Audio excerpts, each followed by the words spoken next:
ఇవాళ నిజంగా బాధ అనిపిస్తుంది నాకు. మనం ఎవరం అందరం మనం టైగర్స్, మనం సింహాలం. నాకు కొట్లాడినాం, మనం కొంచెం బాధపడ్డాం కరెక్టే. మనోళ్ళే గాయం చేసిరు కాబట్టి నొప్పి ఎక్కువైతుంది. అంతే తప్పితే గాయాలకు భయపడేటోళ్ళం కాదు. మనం కొట్లాడాలి, మళ్ళీ పిడికిలు బిగించాలి. ఎవరి కోసం కొట్లాడాలి?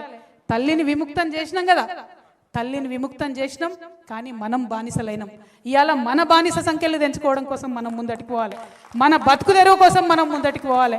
మన పిల్లల దగ్గర, మన కుటుంబం దగ్గర మన గౌరవం నిలబెట్టుకోవడం కోసం ఖచ్చితంగా ముందుకు పోవాలి, ముందడుగేయాలి, వేద్దాం. నేను ఆనాడు చెప్పినా మళ్ళీ ఈనాడు చెప్తున్నా, ఉద్యమకారులు బాగా కష్టపడున్నారు, ఇబ్బంది పడున్నారు. మళ్ళా ఒకసారి మీ మీద లాఠీ పడితే దానికి ముందు నా మీద పడేటట్టు మీ ముంగట నేను నడుస్తాను ఆనాడు చెప్పిన, మళ్ళీ కూడా చెప్తా ఉన్నా.